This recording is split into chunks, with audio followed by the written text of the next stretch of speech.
My name is Hannah, and this is my beauty budget.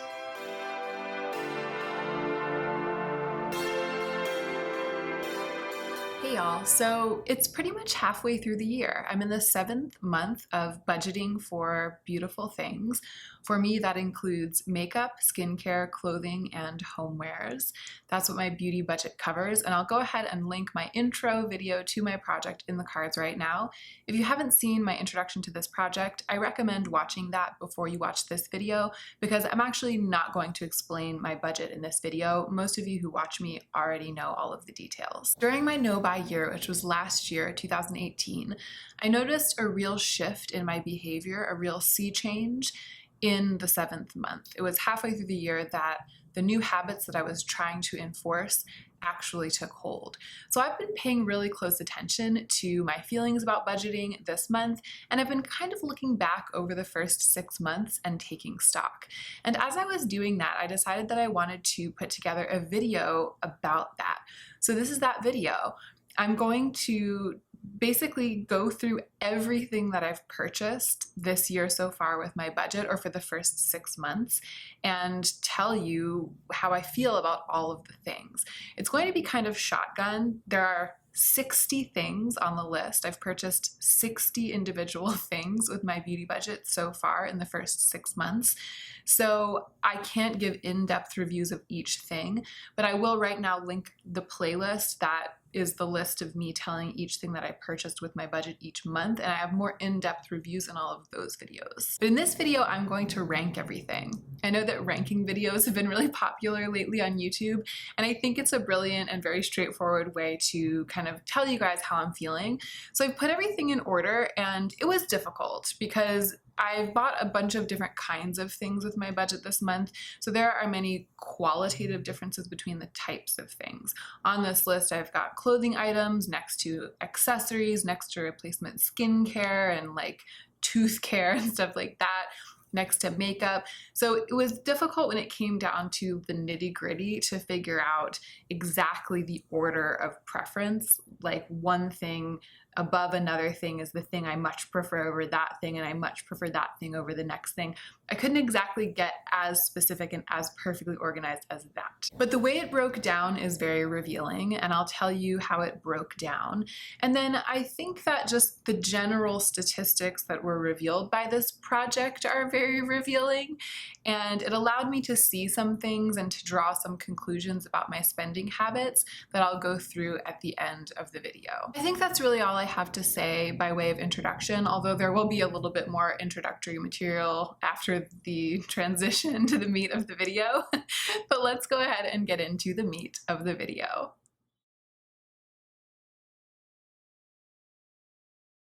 So when I sat down and I compiled every single item that I have purchased this year with my budget into a long list, and I started separating them out, moving the things that I really, really love and am glad that I bought to the top, and moving the things that I regret buying, or in some cases, the things that I've actually already decluttered from my collection, to the bottom, it kind of naturally stratified into 5 groups. And I'll tell you what those 5 groups are. So at the top, there is my list of true loves, my absolute favorite things that I've purchased with my budget so far this year. And that ended up having 14 items on it. 14 out of the 60 are in that group. And that group accounts for $375. And I should say that the total spent on these 60 items is about $1,150. So my budget is $200 a month. That adds up to $2,400 a year, and that breaks down to $1,200 in each half of the year. So I had $1,200 to spend during the first half of the year, and I spent almost the whole thing. I just had $50 roughly rolling over into July. So of the $1,150 that I spent in the first half of the year on makeup, skincare, clothing, and homewares, $375 of it was spent on the 14 items that I love the most. Then the second group I labeled joys. So the first group is true loves. The second group is joys. Those are things that bring me a lot of joy, but I just couldn't bring myself to put them in the top tier. That has 15 items in it, almost the same, and the total spent on that group was $330, so not quite as much, but roughly the same. The third category I've labeled unexciting, decent things. So these are good things, all things that I'm glad that I purchased, but things that didn't belong either in the category of true loves or even in the category of true joys. This category group has 20 items in it, and it cost me a total of $315. So there are more things in this group, but I spent a little bit less overall on them, starting to learn some things about some things just by how the numbers are breaking down. And then the fourth category is true regrets, things that I actually regret buying. And the fifth category is already decluttered. So those are things that I regret buying so much that I don't even have them around anymore. The true regrets has 7 items in it, and they added up to $58. And then the already decluttered, 5 items totaling $34.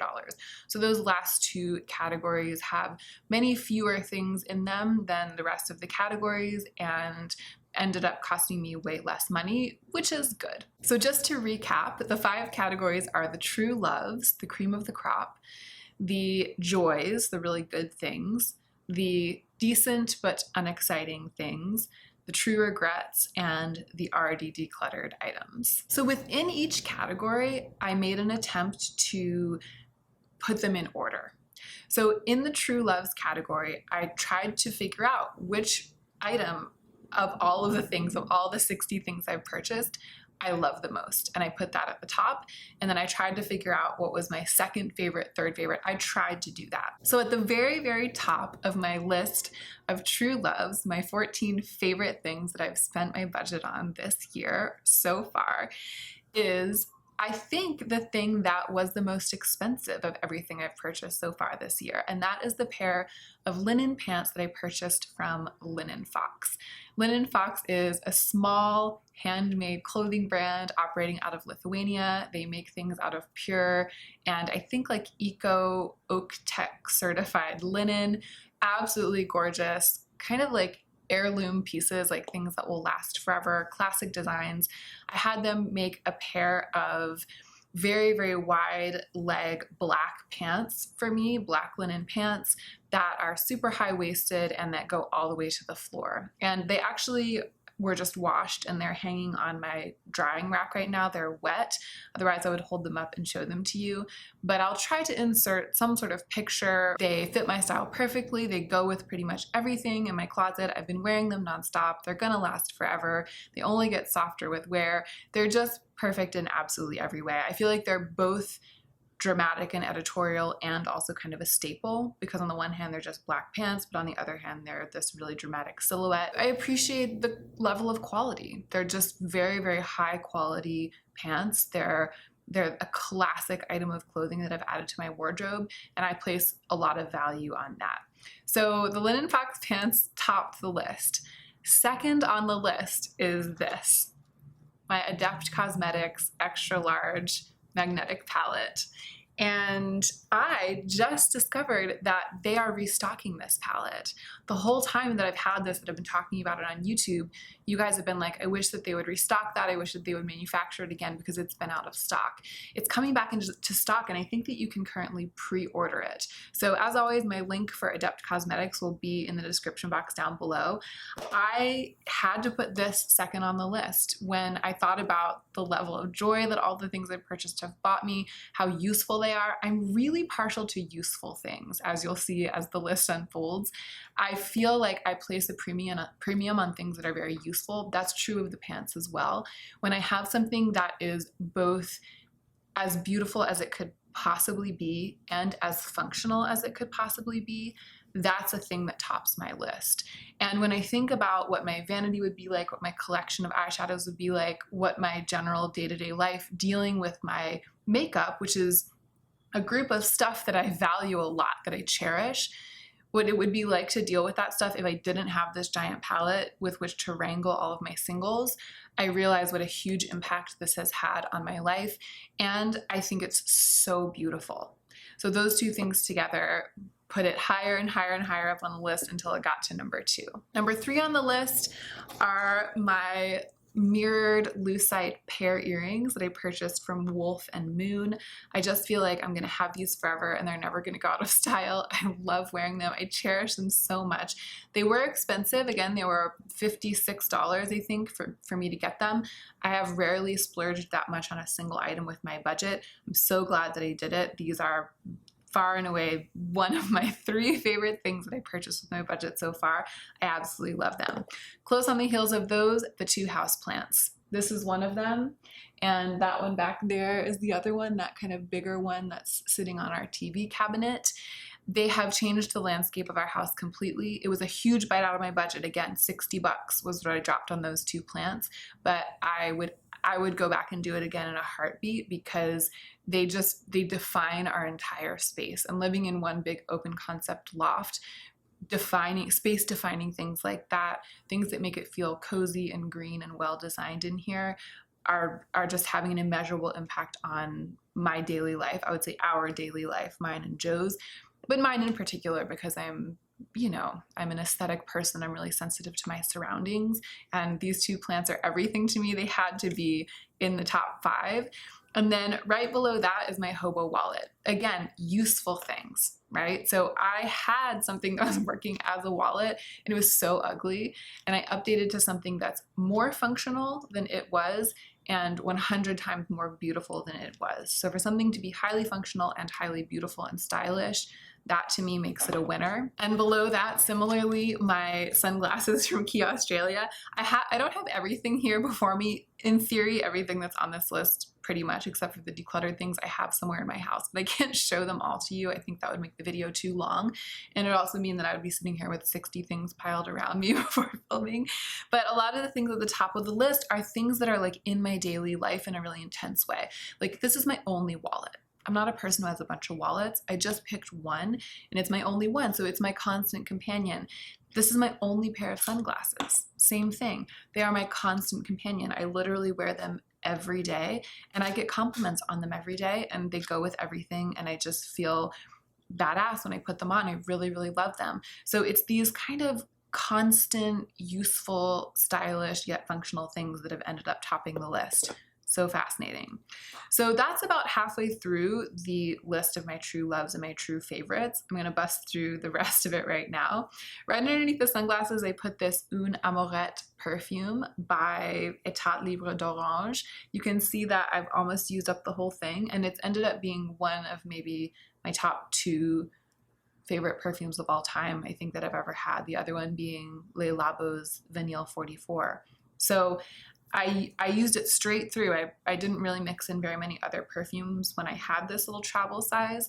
And now that it's almost done, I'm kind of thinking about spending what would be a huge chunk of one of my future month's budgets on a whole bottle of this, because I could actually see this becoming my signature scent. And so to me, it's not even about having had this little bottle and having bought this little bottle. It's about having had the experience of owning it enough to discover that I love the scent enough to make it a signature scent. I think that that's a really rare occurrence. I'm very grateful for it because I love scent. I feel like it really changes my mood, buoys me throughout the day. So if this were just an ordinary scent that I ended up liking and I happened to use it up, it would be much, much lower on the list. But because my relationship with Une Amorette has developed into something pretty serious, it had to be in the true loves category. So underneath that, all of those things were pretty nice, like pretty nice things. Underneath that, I have all of the grungy, weird drugstore lipsticks that I've purchased. I love them so much, so much. So they are Maybelline Gone Greige, the NYX lip liner, and the NYX soft matte lip cream in London, kind of a weird yellow toned grungy nude. And I wear them together as one lip, and then Maybelline Rock Chocolate. And I kept going back and forth and being like, well, but I have these other more expensive lip products way further down on the list. I have other nicer things way further down on the list. And when I think about someone like coming to me and being like, I'm going to take some of this away and I'm going to leave the rest, I'm like, do not touch Maybelline Gone Greige and Maybelline Rock Chocolate, and do not touch my London lip liner. Like, it's some of my favorite makeup that I've ever had. They're some of my favorite lip products that I've ever had. So surprising me more than anyone, because I've never really been a drugstore lipstick girl, those 4 drugstore lip products are in this top tier of my list. And then the last 2 things that are in my group of true loves, my true favorites, are the 2 tops that I recently purchased at COS, which if you watched, I think, my most recent check-in, you would have seen me talking about how it was kind of a casual and relaxed shopping experience. I didn't put a ton of pressure on myself when I was there. I didn't have like a frantic, obsessive relationship with those things when I purchased them. I just bought them because I thought they would be very useful, and I was really glad that I purchased them, but they've continued to grow on me and grow on me. It's like a very simple gauze muscle tank and a very simple long sleeve speckled black t-shirt. They're both just incredibly androgynous and simple, and I wouldn't trade them for pretty much anything else that's on this list in terms of clothes at this point. And that kind of surprised me. They kind of snuck up on me. I think when I had just purchased them, I wouldn't have thought that I would be putting them on this list a couple of weeks later. But now that I'm starting to see how they work with my wardrobe, they work even better than I thought that they would. And they're definitely 2 of my favorites. So that is my list of absolute true loves, my 14 favorite things. I can say without a shadow of a doubt that those are my 14 favorite things that I've chosen to purchase with my budget so far this year.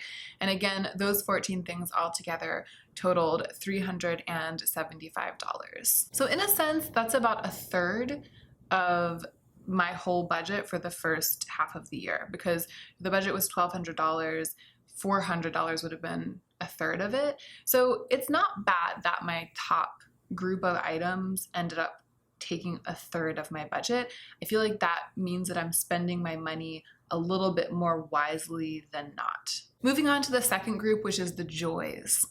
So these are the things that do bring me a lot of joy and that I feel really excited about, but I wanted to make a slight distinction between them and the true favorites.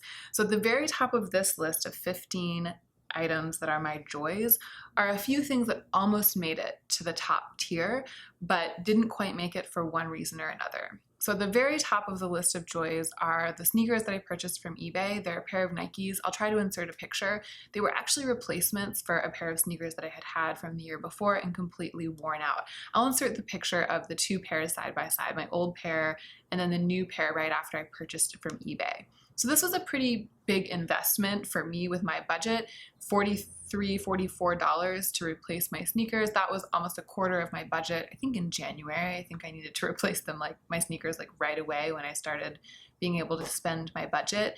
And the reason that I didn't put them in the top tier, even though they're my favorite sneakers that I've ever had, and I love wearing them and I've worn them to bits, that's the problem. It's that I've worn them to bits, and at this point, halfway through the year, they're kind of stinky because I wear them without socks. My feet sweat. I'm a very sweaty person. They're dirty, and even if I cleaned them, there are definitely some white cloth parts that couldn't be cleaned. They're just sneakers like that, my everyday sneakers that I walk and walk and walk everywhere in, they're just a little bit disposable. I don't love them with the passion of 1,000 burning suns the way I do like these earrings, which are going to be mine forever, I hope, if I don't lose them. But you know what I'm saying? Like these I could pass down to like my cousin or my daughter someday because they're not going anywhere. They're not getting ruined. And the wallet, you know, same thing, like it'll get beat up eventually, but it's pristine right now. It's in good as new condition. And so I just feel like these truly beautiful things that are my constant companions, right now, they don't really measure up to the sneakers because the sneakers they're going to need to be replaced before the end of the year. They were a great choice. I'm really glad I spent my budget on them. I'm really glad that I had them, but they have lost some of the shine literally over time, and that has kept them out of the top tier of things that I purchased, which is interesting. The second thing on this list of joys is the linen dress that I purchased from an Etsy seller. I love that dress. I freaking love that dress. I wear it all the time. It's serving its purpose. It's just the exact right fluid summer shift dress. I can dress it up and wear it to a party. I can dress it down and just wear it to a work day. It's getting softer and softer with each wash. I love it. But there's a little sting in it, which is that I thought I was purchasing it from someone who made it by hand, and it turned out she was just reselling a dress she had purchased from an AliExpress seller. So part of me, I just didn't feel like putting it in the top tier. It's definitely not as much my favorite as some of the other things that I purchased because there was just that little weird experience that went along with the buying of it. And then below that, I have my All Saints sweatpants that I purchased at Nordstrom Rack pretty recently. I love them. There's nothing wrong with them. There's nothing really to keep them from being in the top tier, except that I don't know, they are very, very useful and standard, and even though they're like the perfect high-waisted sweatpant, they don't have that shine of kind of glamour and true excitement. It was almost just like I had a hole in my wardrobe and I filled it with the absolute perfect thing, and they're great. They're a true joy. They're at the top of the list of joys. They're absolutely great. They're in my top 20 of things that I purchased. They're just not in my top 15. And then below that, I have the sleep mask that I purchased from Asutra, which looks like this, and it's full of buckwheat and lavender. This is another thing. It's like, I use it, I wear it absolutely every night. It's really, really soothing. It's absolutely perfect. I can't imagine a better eye mask, but it just doesn't make my heart leap with joy the way that the things in the top tier do. But that was a really, really good buy and something I'm very glad I spent my budget on. So then I have a couple of basic makeup items next on this list. My Makeup Forever concealer and my Sephora green color corrector, both the best of their kind that I've ever tried. Both function flawlessly. As makeup goes, they're pretty high on the list. Not quite as high as the grungy drugstore lipsticks, but pretty high on the list. I feel like that Makeup Forever concealer and that Sephora green color corrector are two of the best things I bought this year for sure, especially when it comes to makeup. They're absolute staples. I love them so much. So down below those, we have a couple of clothing items that I'm really glad that I purchased, but that I just feel myself not loving with the passion of a burning sun. And that is this top. This is one of them. It's the Jeronimo top from Aritzia. And then the t-shirt that I purchased at the same time as this. It's just a white v-neck t-shirt that's slightly cropped. And the t-shirt, my enthusiasm about it has waned a little bit because it's so thin, and I prefer slightly sturdier fabrics. So I like it and I wear it all the time and I love the way it looks, but I'm just not obsessed with it enough to put it higher on the list. But still, we're still up in the middle of the second section, in the middle of the joys, so this is still pretty high on the list. I really love that t-shirt. It's just, this is where it belongs on the list, right? And the same is true of this one. It's perfect, and I was so excited when I purchased it, and I just don't find myself wearing it that often. And I'm not exactly sure why. It might be because it's a little sexy. It's like it ties like this. It's a little bit midriff revealing. And I tend to only want to do that if I'm dressing up for some occasion. I tend to kind of play down like the skin show or the figure and things like that. Even when I go to a party, I just tend to go for one thing. Like I'll wear a really bold lip or a really glittery eye, or I'll show my midriff, or I'll wear a really amazing high-heeled shoe. I tend to just go for one ostentatious thing, and I just haven't felt that much like having that ostentatious thing be my figure lately. I just haven't felt like doing that. So I'm very glad I purchased this. Like I really would not, I don't want to give it back. Like I really, really, really love it. And it's like a keeper. It's a keeper in my wardrobe. It's perfect for me. I love wearing it to tango. I really, really, really love it. But when I thought about it, when I was making this list, I realized that I just haven't worn it as much as I thought that I would. And then below that on the list of joys, we have a couple of necessities, staple items that I really love. Like I love them enough to put them on the list of joys, because most of the staple skincare items are way down in the unexciting decent things list. But the Timeless Vitamin C Serum, I was so ecstatic to get it at such a low price and to have it perform so well that I wanted to put it higher on the list. It was a true joy to have it, to use it, to have bought it, to be reporting back about it on my channel. I just love that vitamin C serum, and I'll be excited when it's time to purchase it again. And usually when it's time to replace skincare, I'm just bummed that the old one is out. But with this one, I have a true affinity for it, and so it's a joy. And then my toothpaste, the Lionheart orange tube of toothpaste that I just purchased. It's so ridiculous because toothpaste is like the definition of a replacement, like a necessity. But I'm so sensitive to aesthetics that I leap for joy when I see that orange tube in my bathroom. I just love the way it looks, and I like using it too. So I didn't feel like demoting the Lionheart toothpaste to the unexciting decent things section. To me, it's a true joy. I really, really love that I discovered that toothpaste. I love having that beautifully styled object in my bathroom, and it definitely belongs in this section. It belongs in the second tier of my list. And then below that, this is kind of interesting. It's the glitters, all the glitters that I purchased at RuPaul's Drag Con. So I purchased 2 pots of Lemonhead LA glitter gels and 2 pots of Slayfire glitters. I love all of them. I love them enough to put them in the joys. Like I really, really love them. I'm glad that I have them. But I think I regret how much I spent on glitter that month. I ended up spending almost $60 on glitter. It's something that I use more than most people, I think, more than most makeup lovers use glitter, but just not that frequently compared to other makeup products. And so I think I just got carried away, and I could have reined myself in a little bit when it came to those glitter purchases. So for that reason, they're right here at the bottom of the list of joys. They are true joys to me, those glitters, and I don't regret that I have them. Like it's not something that I regret buying, but I'm not as enthusiastic about the purchase now that the bloom has been worn off the rose. So those are down here at the very bottom of the list of joys, and then right underneath them, the last thing on this section of the list is the photo print of RuPaul that I purchased at RuPaul's Drag Con. And the reason it's down here at the bottom of the list of joys is that I haven't had a chance to put it up anywhere. So I haven't purchased a frame for it. I haven't tacked it up on the wall. It's just here in storage. It's just waiting to be mobilized. It's waiting to go up. And so I have this feeling of like, I spent $10 on this thing and now I'm not excited enough about it to actually put it up on the wall, or I haven't had the time to do that yet. It might be that once I manage to get it up on the wall, it would go up the list because I will see it every day and I'll remember how awesome it is and how glad I am that I purchased it. But at this moment, when I was looking at these items on the list, I saw that and I was like, oh yeah, I forgot I bought that.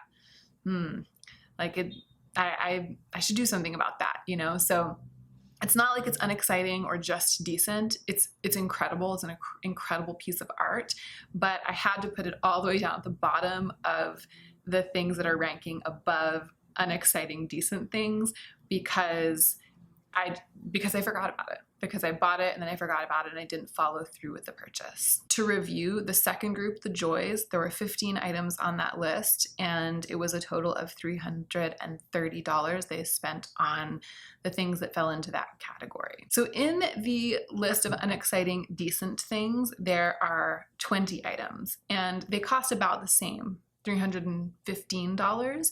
So that means that as a group, as a rule, all of the things in this group cost less than the things in the above 2 groups. So it may be that I tend to be more excited and more glad that I purchased more expensive things. It may also be that when it comes to necessities and replacements, I'm doing a better job of finding things that cost less, or maybe both of those things are happening at the same time. So at the very top of the list of unexciting, decent things, this may surprise you, is Maybelline Beige Babe. This was the first item of makeup that I purchased this year, and I purchased it kind of as a utility. I really, really wanted a twiggy nude lipstick. It's perfect. It couldn't be more perfect. I'm wearing it today. It's the color that I'm wearing on my lips today, Maybelline Beige Babe. I wear it all the time, but it just doesn't excite me. And it never has. I remember going out and getting it and being like, this is the one. And I love the formula. I love everything about it, but it doesn't excite me the way that Gone Greige and Raw Chocolate do. And I don't think that it's because they're new or like I purchased them more recently. It's because to me, Beige Babe is just a necessity. It's like it's a default. It's a thing that I wear on days when I want a neutral, a totally blanked out lip. Whereas Gone Greige and Raw Chocolate to me are these like super exciting, edgy possibilities for lip colors. So they ranked very, very, very high, and Beige Babe is down here at the top, to give it credit, at the top of the list of unexciting decent things. It's definitely my very, very favorite unexciting decent thing that I purchased with my budget, but I couldn't even bring myself to put it in the joys because I just don't feel that way about it. And again, these things aren't things I regret buying with my budget, because there's a whole category for regrets. I don't regret buying Beige Babe, not by a long shot, but it belongs here. It belongs at the top of the list of unexciting decent things. So just below it, just below Maybelline Beige Babe on the list of unexciting decent things, is the ColourPop brow pencil, which I've purchased twice. It's not unexciting to have found a drugstore priced brow pencil that is perfect for me, that I love. That is very exciting. It's become a replacement. It's become a staple replacement. And so it's not really a joy like that. It's an unexciting, more than decent thing, right? It's an unexciting, very, very extremely decent thing. And that's why it's so high on this section of the list, because I really am grateful that that eyebrow pencil exists.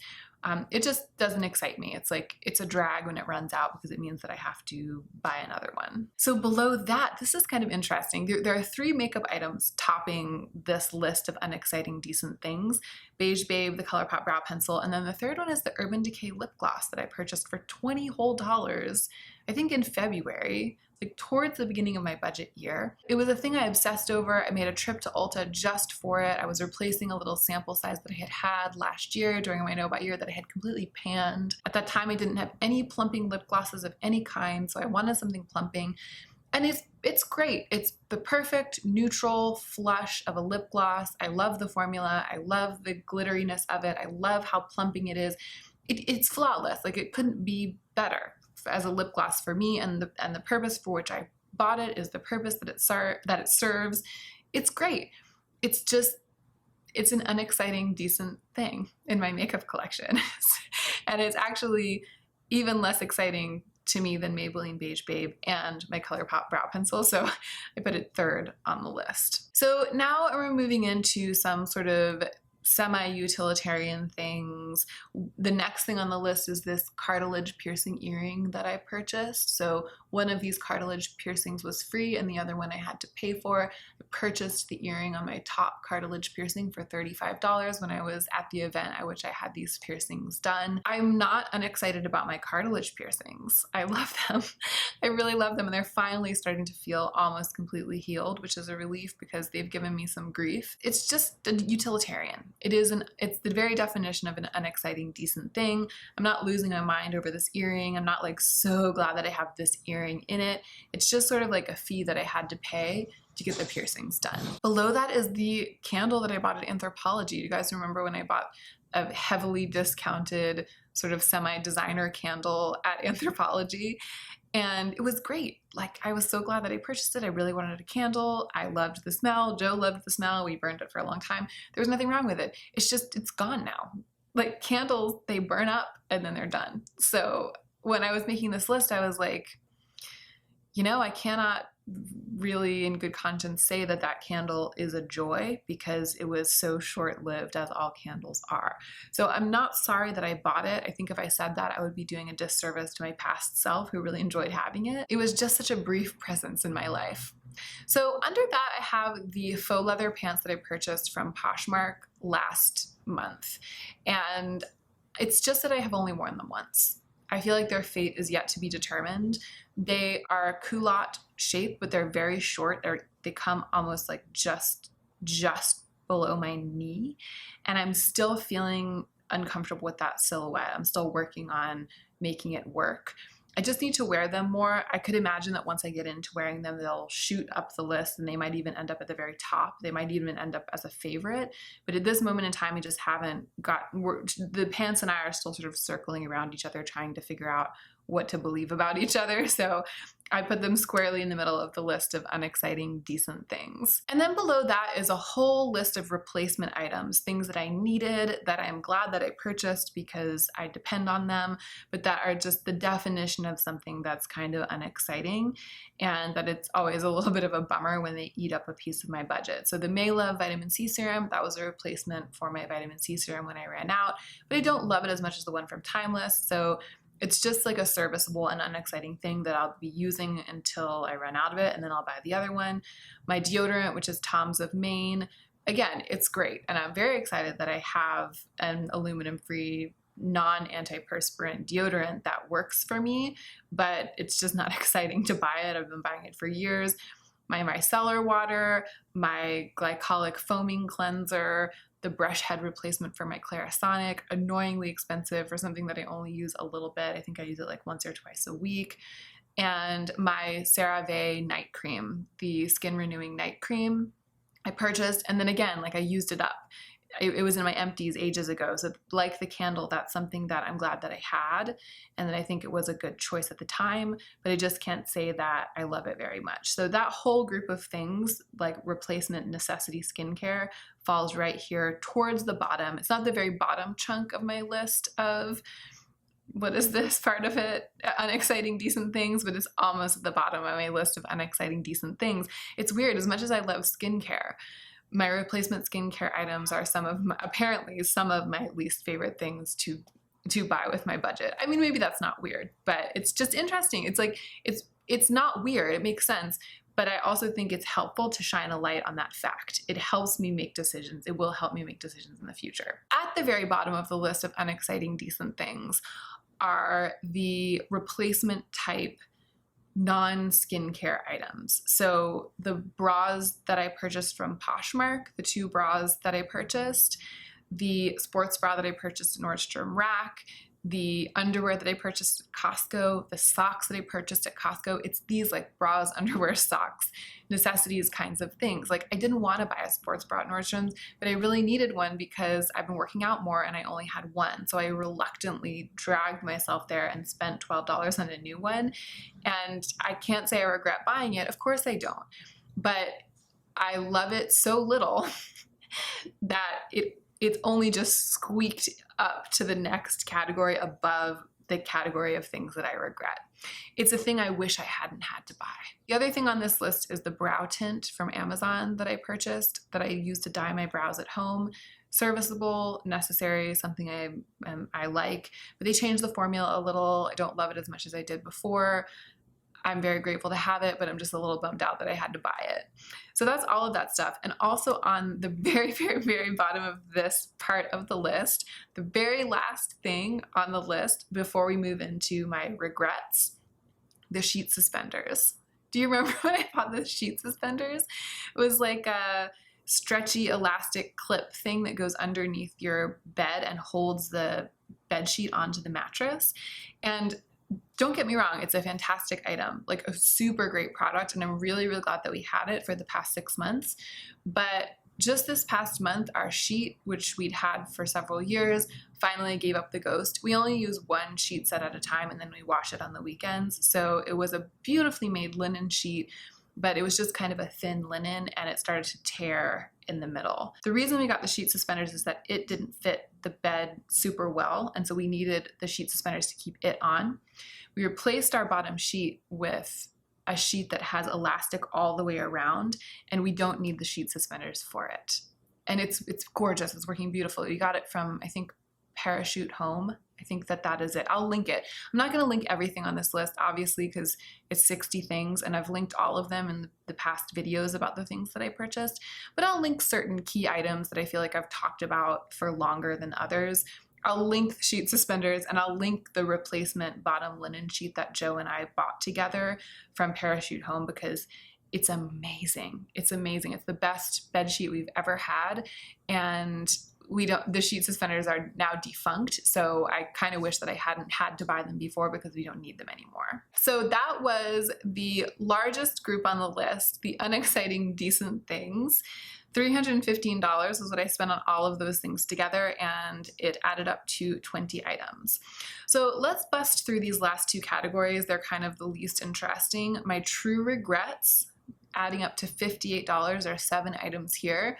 The fake nails that I purchased from the drugstore, they worked fine, but then taking them off was a total nightmare, and I had to have it done professionally. I genuinely wish that I hadn't done that. I wish I had skipped right to trying gel tip extensions because I'm actually really enjoying these. Maybe I'll talk about them in my next favorites video, but I'm not going to do it forever, but for now it's actually been really awesome.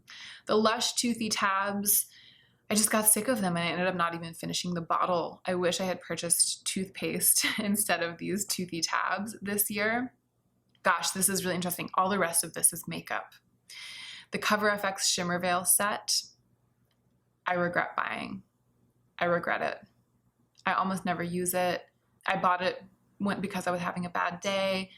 I bought it because I already had one and I liked the formula. Like, sure sign of a bad decision for me. It's like, if you have one and you love the formula, just keep loving that one. Why do you have to buy more?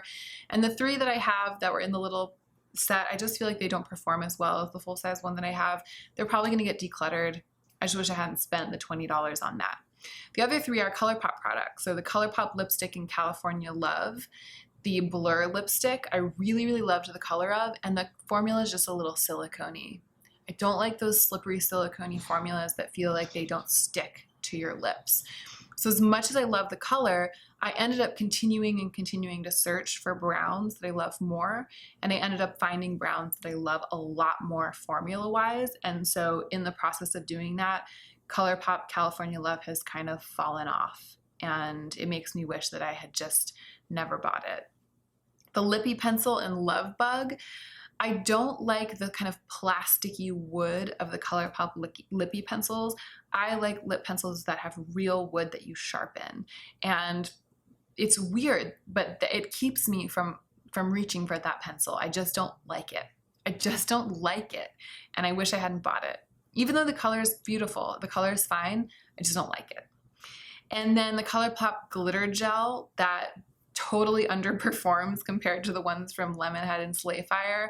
I bought it because I was curious to see how the formula would work, and it turns out that it doesn't work for me. And so, you know, I had to buy it to find that out, but I wish I hadn't spent the $8 because now I have one from Lemonhead that looks exactly the same. I'm going to give the ColourPop one away because I'm never going to use it again. And then lastly, the 5 items that have already been decluttered from my life, totaling $34. The $5 street sunglasses that I stopped wearing when I realized that I had no guarantee that they were protecting my eyes from UV rays. The NYX Control Freak Brow Gel that did absolutely nothing, and it went the way of the dinosaur when I discovered soap brows. The NYX Brow Powder Pencil, horrible in every way from color to formula. I gave that away within like 2 days of trying it. The L'Oreal Voluminous Burgundy Mascara, it just never thickened up. It always just acted like a thin burgundy paint on my lashes, and I ended up decluttering it because it kind of got to its expiration date and I had only used it a handful of times. And then the ColourPop Lipstick in Butter, that's one of the Luxe lipsticks. I purchased it because I had wanted it during my no-buy year. And then it arrived and I learned that it was a color dupe for Maybelline Beige Babe, or Maybelline Beige Babe was a color dupe for it. I already owned Beige Babe, which is more matte, which is what I prefer.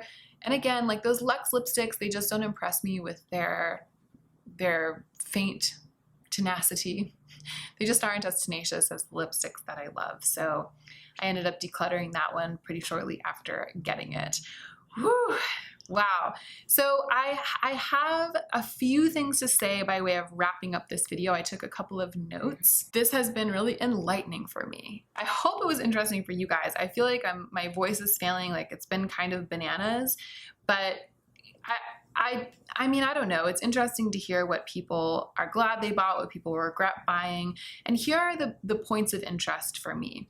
So I feel like I'm getting better at guessing and better at knowing myself and telling what I am really going to keep loving.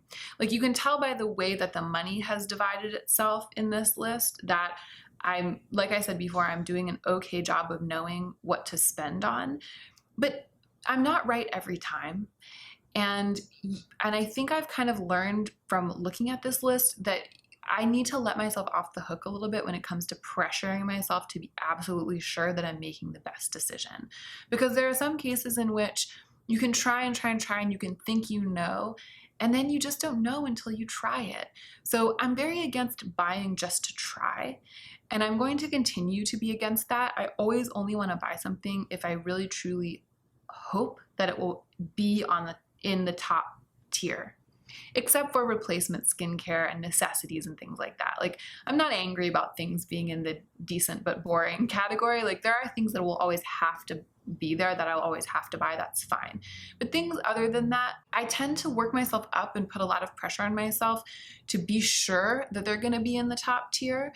And I would like to continue to only buy something if I hope that it's going to be in the top tier, but just to remember that you can't see the future. There are going to be things that end up at the bottom. There are going to be things that I declutter, and that's okay. Some of the things that I've ended up loving above all things on this list have surprised me, and it's shown me that there's just no way to know in advance what I'll end up loving above all. I can guess, and I usually make pretty good guesses, but there's no way to know for sure, which is why it's going to be good for me going forward to just let my budget be something that I hold a little bit more lightly, a little bit more easily, and to have the only strict rule, the only real pressure that I put on myself be not overspending beyond my budget. So just having like the spending rule be the strict one, and then the choosing among the things that I might buy with it, just to hold that a little more lightly and not be such an obsessive perfectionist about it. Because looking at this list, it's like there's only so much I can know. The list makes that very clear. So another thing that I wrote down that I learned is that it has generally for me been a good choice to buy one better thing, one more expensive and better thing. A lot of the things that are at the very, very top of my list, my very favorites, are things that cost more. The pants, the pair earrings, even the sunglasses, even the Adept palette. It's like things that are bigger ticket items that have a higher value. I tend to love them more, I think, because they're things that I was willing to spend that much on. I'm not saying that I love them for that quality. I'm just saying that that quality, my willingness to buy it in spite of its high price tag, tends to indicate that it's something that I can be pretty sure I'm going to truly love, because it's almost like the price is testing me and then the item is like passing the test, or I'm passing the test or something. All I'm trying to say is that I can tell by looking at this list that my instinct lately towards buying fewer, nicer things individually that cost a little bit more of my budget is a good one. I think that the way that the chips have fallen during the first half of the year have actually proven that. But then I did write that the exception has been drugstore lipsticks for some reason. The exception to that rule has been drugstore lipsticks. There are drugstore lipsticks that I purchased this year, both at the beginning and at the end of that 6-month period, that I like wouldn't trade for the world. So that's something to know about myself, and maybe I should learn a little bit more about drugstore lipstick formulas so I can be more experimental in the lipstick color department without having to spend huge chunks of my budget having fun with that experiment. I don't know. So I also wrote down that I really value the necessary, beautiful tools of life when I have only one. So having just one pair of sunglasses makes me really, really, really love them. Having just one wallet makes me really, really love it. The Adept palette, that one beautiful home for all of my single shadows. I just tend to place a high value on beautiful functional things that are holding down the fort as the only item in their own category. So that's something to remember about myself as well. And it's incentivizing. It incentivizes me not to buy, for example, another pair of sunglasses, even if I come across a pair that I really like, because I know that as soon as I have 2 pairs, I won't value either pair as much as I currently value this one pair. And valuing very highly the beautiful things I own is important to me. That's part of what I'm trying to learn to do better. And then the last note that I wrote down is that I am not unsurprisingly maybe unexcited by my skincare, my body care, etc. Those replacement items are things that I'm glad that I have, but that aren't actually bringing me that much joy with relation to certain other items that I'm spending my budget on. So it just confirms my decision to try to minimize my spending in those areas while maximizing the effectiveness of those products. So it shows me that I'm making a good choice to try to switch to drugstore cleansers, for example, not only just to save more money, but also it's a good choice in terms of like the level of joy that it's bringing me. Like I just know that if I can spend a little bit less on necessities, boring necessities, and that will leave me more money to spend on fewer, nicer, big ticket items, that actually, for me in my own life, with the life I'm living, with the personality I have, that actually is going to increase my happiness. So that was my instinct at the end of last year because I was horrified by how much I had been spending on expensive skincare.